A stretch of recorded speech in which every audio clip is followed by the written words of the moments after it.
3, 2. Welcome to another edition of Around the Table, Politics 2020. I'm Stacy Smith. There are now just 5 days before the presidential election, and what a year it has been. We've had impeachment, we've had COVID outbreaks, we've had everything just seem to be throwing at the table for everyone to try to discern what they want to do in this presidential election. So to discuss what is happening, let's bring in our panelists now, and I'm going to introduce them to you as I click on the gallery view here. Joining us is former Republican Pennsylvania Governor Tom Corbett. He also served as State Attorney General and the U.S. Attorney for the Western District of Pennsylvania. Mr. Corbett now teaches law at Duquesne University. On the other side of the table is the former Chairman of the State Democratic Party, Jim Byrne. Jim also served as Chairman of the Allegheny County Council and as Mayor of Millvale. Jim is an attorney in town. We are going to stay on the Democratic side of the table and introduce you now to Amanda Green Hawkins. Amanda served as a national committee woman representing Pennsylvania to the Democratic Party. Amanda also served on county council and is currently an attorney for a major union based here in Pittsburgh. Now we go back to the Republican side of the table and we find Keith Schmidt. Keith's political background is strong, dating back to the Reagan campaign of 1980. Keith was the state director for former Republican Senator Rick Santorum here in Pennsylvania, and he also was an advisor to Santorum's 2012 presidential campaign. Keith now has his own consulting firm. And finally, we will introduce you to the great philosopher of Around the Table, Joe Mystic. Joe is a familiar name in Democratic politics across the state. He had several roles in city government here in the city of Pittsburgh, including deputy mayor. Joe teaches law now at Duquesne University, and you can read his weekly column on politics and life in the Trib. Welcome to all of you. We just have 5 days before the election. I'm going to throw this out.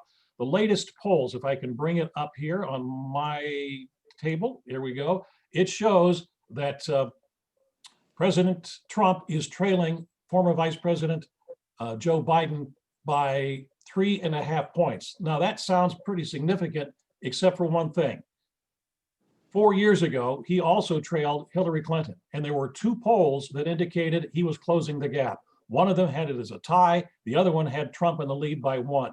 Guess what? 2 of those polls are out again, and they also show now that Trump is either tied or is ahead by 2 points. I'm going to throw it out for discussion. Where does the race stand, guys? I haven't seen that poll. The ones I saw this morning had Mr. Biden up significantly on the national poll. I don't know what polls those are. In Pennsylvania, Mr. Biden's up 6. Assuming that's a national poll, I don't know who did it. I don't. If you put it in with the other polls, let's see where we are. But again, that's the first time I've seen that. That's the first time I've heard that. But let's look at a poll that I did see this morning that was the most important poll. Forget these national polls. Let's talk about electoral math, and let's talk about what those polls say. And right now, what I see is looking at the numbers. I wrote them down, so I can't remember all these. Republican states for Trump, he's at 163 right now. Mr. Biden is ahead. If it were tomorrow, Mr. Biden wins. There are 5 states that I see that are still toss-ups: Iowa, Ohio, North Carolina, Georgia, and Florida. Those are 85 electoral votes. 85 electoral votes undecided on the recent poll I saw on the electoral map. If you give all of those to Donald Trump, he's still at 248. He is still below the 270 threshold. What does that mean? The flip states, the persuadable states: Pennsylvania, Nevada, Colorado, Arizona, Minnesota, Wisconsin, Michigan, and New Hampshire. He needs to flip Pennsylvania and get those 20 votes. That gets him to 268. He needs to flip PA and one of those other leaning blues. If he can do that, he falls backwards into the 270 math he needs. I don't see him winning all 5 of those undecided states, plus flipping 2 leaning blues with 5 days to go. That's where it is. I can tell you best, we've never been here before. We're all doing our best to guess what's going to happen. I guess we have an esteemed panel here of people that have toiled in politics, many of us for decades. But quite frankly, 2020 is an outlier. There is the largest asterisk before this year than any other election I've ever been involved with, dating back to 1980, because of all the new things that are happening this year and all the variables that are in place that were never in place before. So we'll have to wait and see. I keep on telling people that, it's going to come down to whether you're going to be weighing the current pandemic and the handling of the pandemic. And there's some criticism on all sides. Democrats obviously lob a lot on the president. And I continue to say, I think people are looking beyond this because it's an election for the next 4 years and about where we're going. And are we going to be able to get from our knees to a standing position and be a vibrant American again, vibrant America again? And the Wall Street Journal and numerous polls have showed that there is a disproportionate confidence in the president of the United States as it relates to the economy. Today, we saw, the gross national product go up higher, 33.1% in the third quarter, which is the highest it's ever moved, I think, since 1947. But the other factor is, listen, a lot of Americans already voted. That's great news for the people showing up on election day, but we have to be also cognizant of the fact that many people already made that decision, and a large plurality of Democrats have already voted. But every time they show me those statistics where you show how many Democrats have voted, I remind myself that the Republicans are squarely a minority party in America. There's no such thing as a swing Republican. There's only a swing Democrat. So even though all those votes have come in for the Democratic Party, the question's going to be how many of those checked or circled in Donald Trump for re-election. And we're going to have to wait and see. I have a feeling it's going to be a long week ahead. And I hope we all remain calm and allow the folks at the county level to make an accurate count, so we can all be comfortable in the outcome of this impending election. I always appreciate Keith's words of wisdom, and he certainly gets you thinking. But at the same time, I find myself disagreeing with Keith a lot when he talks about things like this. When it comes to the data, the statistics, you know how I am about these polls.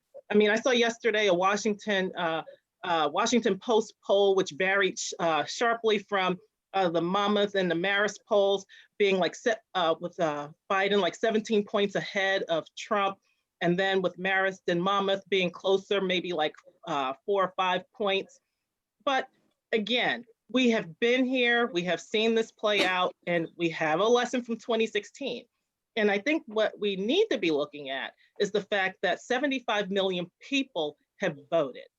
That suggests a very high turnout for this election. And we know that when there is an increased turnout in voters, it tends to favor Democrats. So polls aside, I think we need to look at what is really happening, combined with the fact that the president seems to be saying things and doing things on a daily basis that may make it even harder for people to vote for him. We're talking about the importance of Pennsylvania. Well, just last week, he was whining about going back to Erie when he said he had no intention of going back to Erie, but then he felt he had to go back. That's a very nice sentiment to share with the people of Erie, Pennsylvania. And then to say at a rally the other day that he's going to remember Governor Wolf making it hard for him to hold a rally in the state. And we all tend to know what that really means. And I think someone like Governor Christie can tell him that's not what you want to be saying in a microphone at a rally. So I think that we need to be looking more at what's going on and less at these numbers that the pollsters are pushing out. I Governor, think we have to look at the purpose of these polls that we're batting around here. They're for public consumption. And they give us something to talk about, I suppose. But there's only one poll that counts. We're 5 days away. We'll find out soon.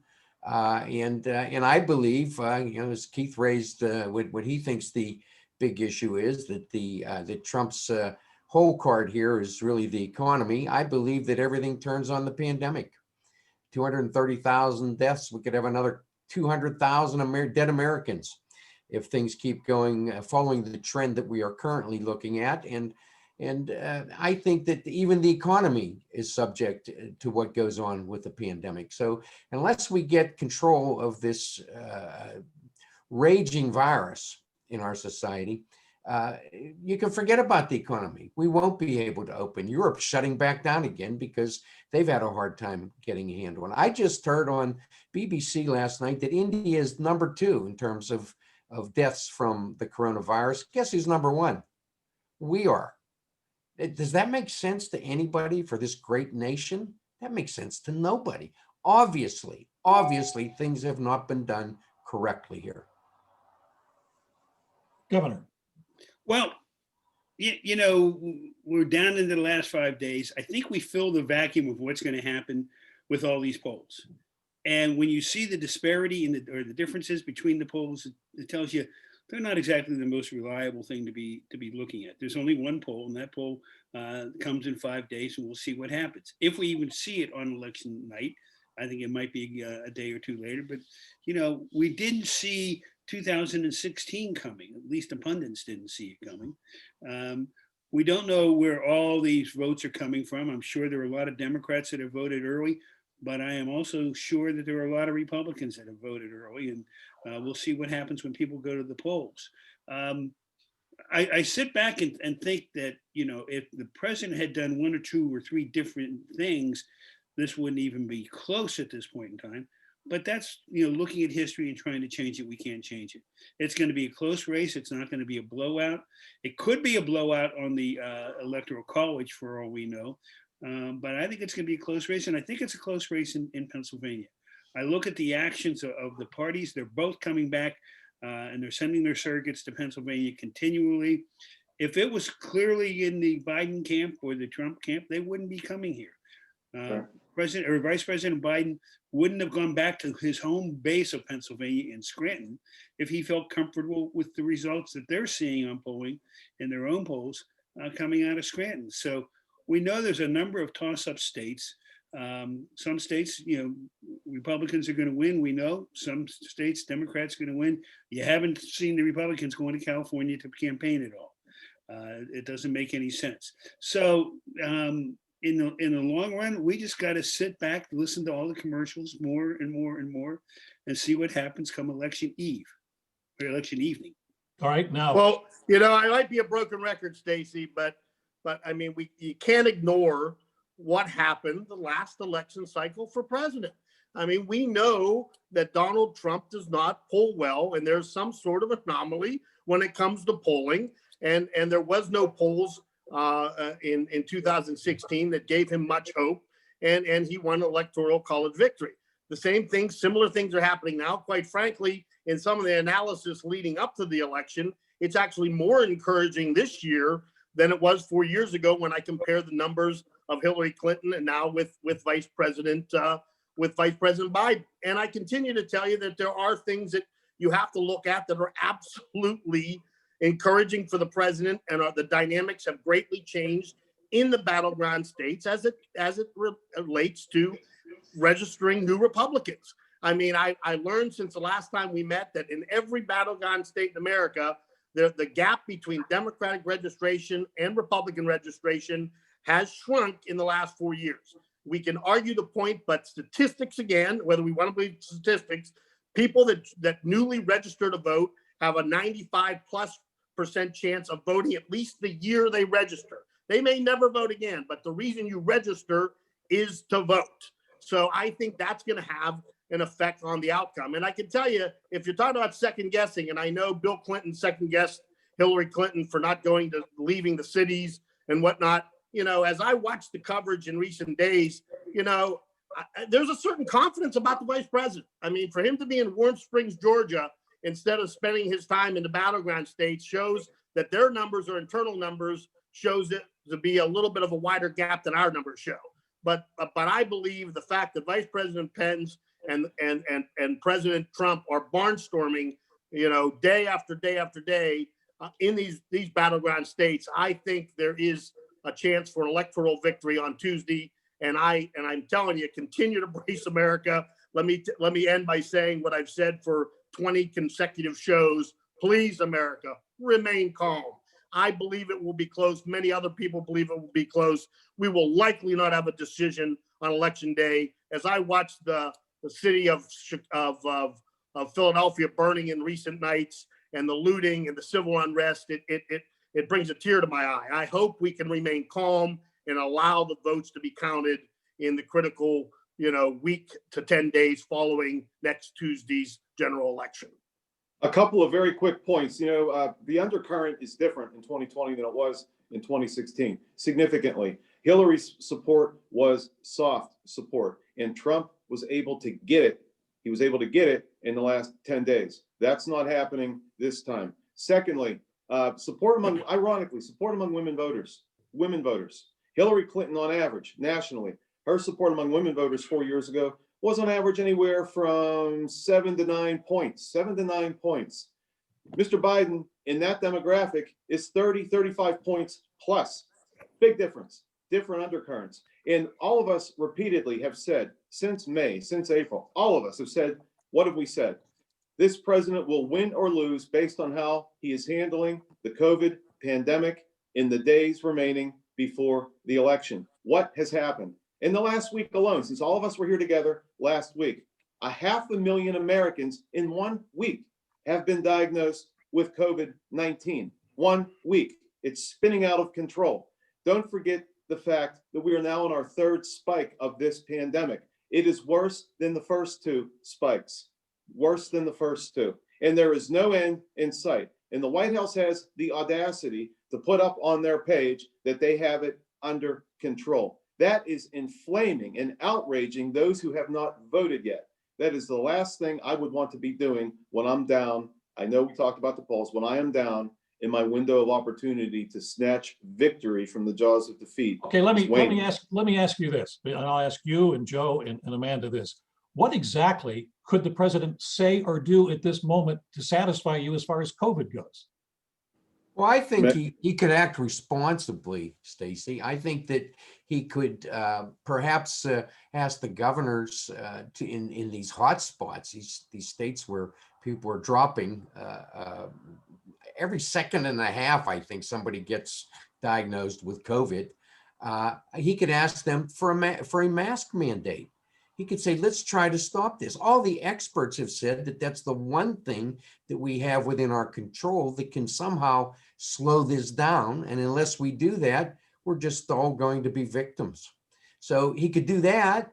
He could start wearing the mask himself. He could stop holding super spreader events. He gets thousands of people into small spaces, and many of them don't wear masks, and he shrugs it off. The vice president's staff has now been hit with COVID with the coronavirus. So has the Democratic vice presidential staff as well. They're just not paying attention. I should say. But they're just not paying attention. They have hotspots. How about the announcement for the newly confirmed Supreme Court justice? Did that make sense to anybody? I mean, what kind of behavior is this? What kind of example is this for the rest of America? Okay, well, I posed it like this. What could he do? You just said what he could possibly do. So if he did all of those things, would you vote for him?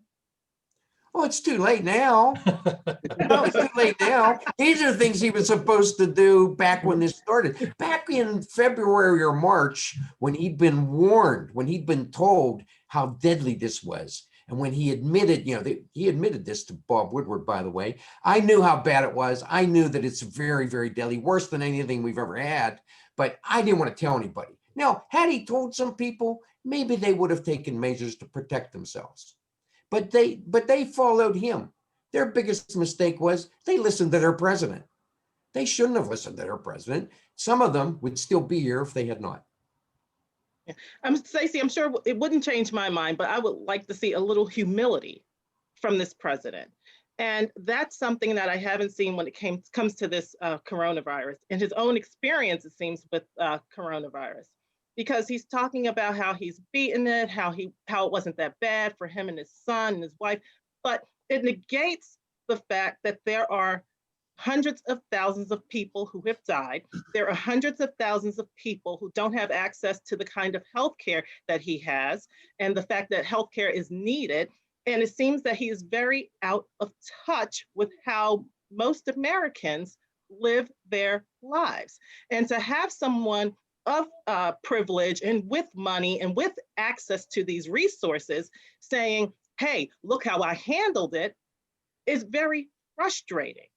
Because it's like, look at me and then look at you in your condition, or maybe let's not look at you, just look at me. And how does that help anyone?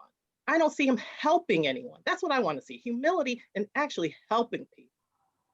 Governor, Let I'm me gonna ask- pose this question. Can I pose one question? Is it really his approach to COVID that's going to cause him to lose if he loses? Or has it been his entire demeanor the entire 4 years that has turned off voters, and it's pretty hard for him to overcome that? You know, I don't Governor. understand this, Oh. Governor, but people, a lot of people put up with a lot from this guy. I mean, I don't understand it. But when he said he could shoot somebody in Fifth Avenue and he wouldn't lose support, I think he was telling the truth. He somehow has this following that will let him get away with just about anything. Now, seniors in particular, and women in particular, they're sick of this stuff. You know, I wrote a column a while back called "The Serenity Now Voting Block." I think there are people out there that want serenity now. They can't take any more of this. They just can't. I'd like to move on if we can to something else here. And that is, all of you have indicated you don't expect to see a result on Tuesday night. When do you expect to see a result? Well, the I truth don't is know. that there's no official result for weeks, and that's I know always, that's the official, but you always know basically which way it's going to go. well, you think you know. And that's, you know, that's the thing that he's relying on here. He's saying, oh, if we don't know Wednesday night, or if we don't know Tuesday night, then the fix is in. This election's being stolen. People are cheating in this election to my detriment, you know, trying to defeat me. That's just baloney. I mean, that's not the way it works. So the media will call the election based upon unofficial returns. I know that in Allegheny County, we'll probably have ours by midnight, 1 o'clock. agree. Because, you know, we're up to speed. We know what we're doing. I'm not sure about the rest of the country, but people have to be patient. All elections. Yeah, I don't want to insult all my lawyer friends here because as I said last week, Stacy, you and I are the only non-lawyers. But I know one thing for certain. Both sides have spent tens of millions of dollars lawyering up. They're, because of this new way of voting, because of these unsolicited ballots, because of setting a record on how the deliverables are to county election department and comparing if you wanted to walk in, did you walk in, did you destroy the old ballot? All the questions that we never had before. I can tell you that there is going to be literally dozens and dozens and dozens of challenges in courts in every state and around the country. And this will take some time to work through. But the fact is, we're a civil society. We are a society of laws. I always say, don't stand up and say, oh, there is no fraud. I have no problem that there's fraud. I'd have a problem if there's no way to catch the fraud. We can go through a calm system, and if there is fraud, we have the system set up that it can identify it and work through it. Even as crazy as that first debate was, the final statement for the president when he looked at Joe Biden, he says, I think the vice president and I can agree, we all just want a fair and accurate count of who voted and who they voted for. And if it takes time, it takes time. I think we can agree on that. And I agree with that. I think my Democratic opponents agree with that.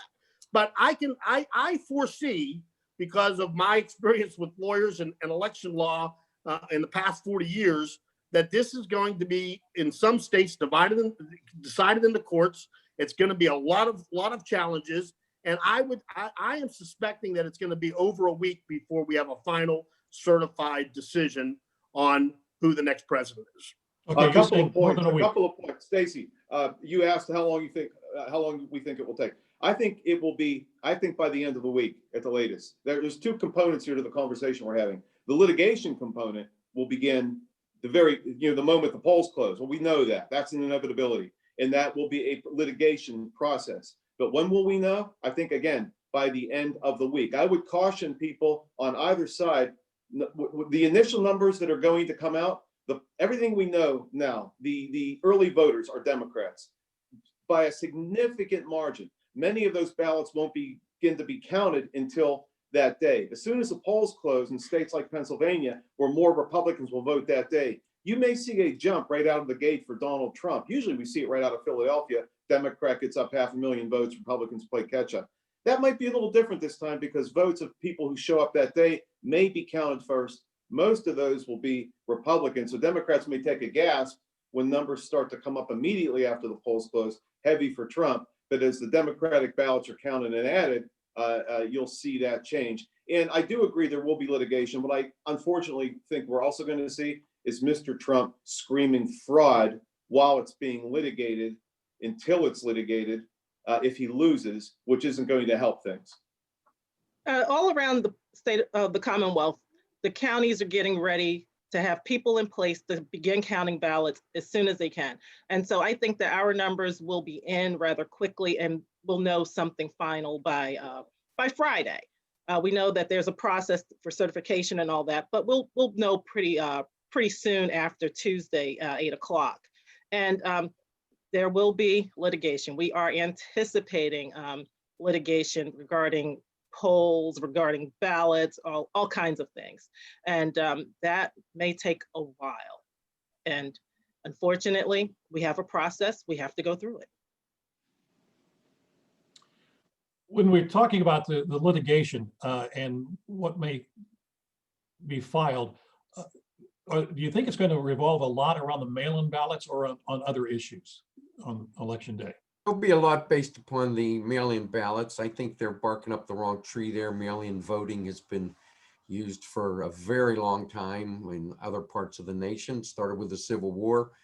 We've had mail-in voting from our Americans living abroad and from our people in the armed forces.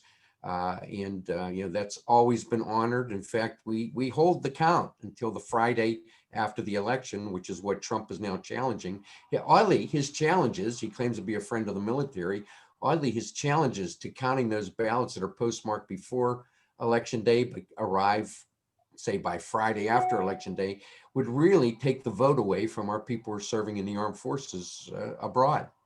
You know, these are challenges that I expect, but they're challenges that that should be resolved quickly.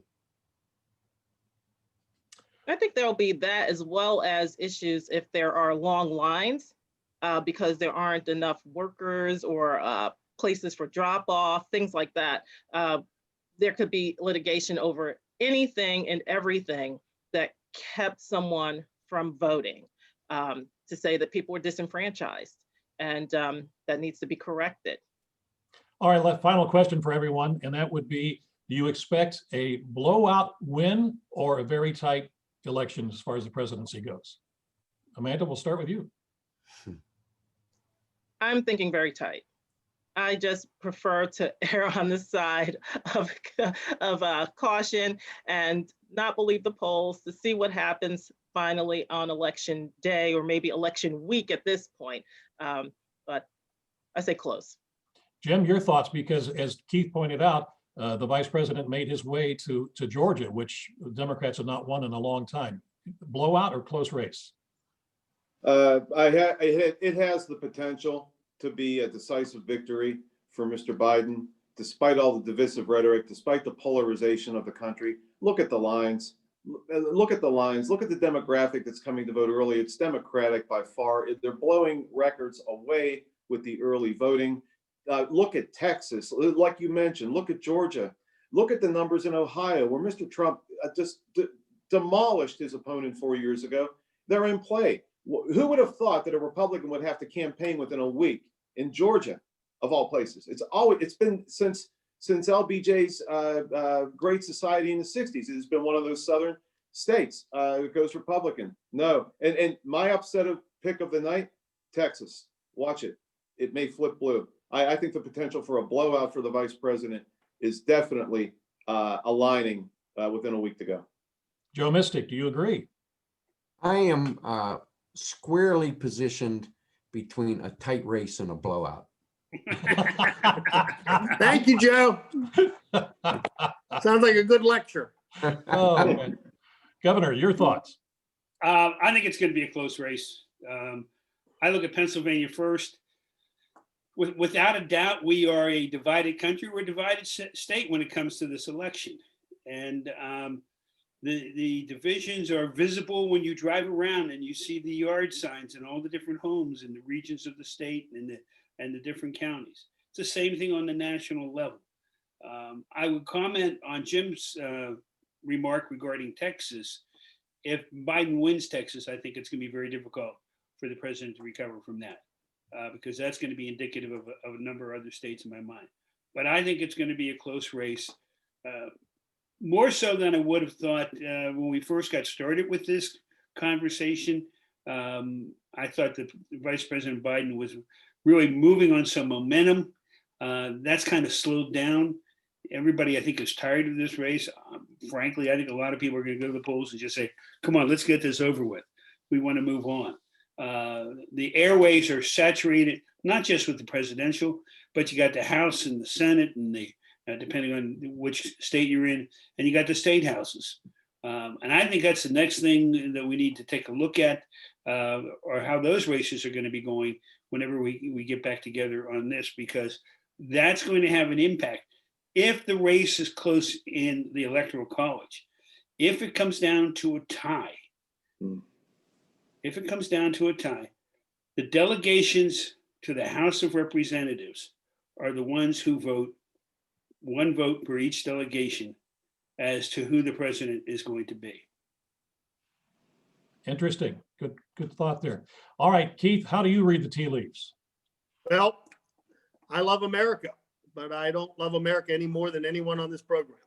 So I would say I pray that somebody has a blowout, because I think that would be best for America.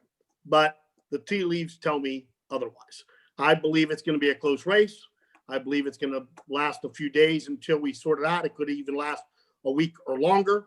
I do pray that everyone remains calm. We count all the votes.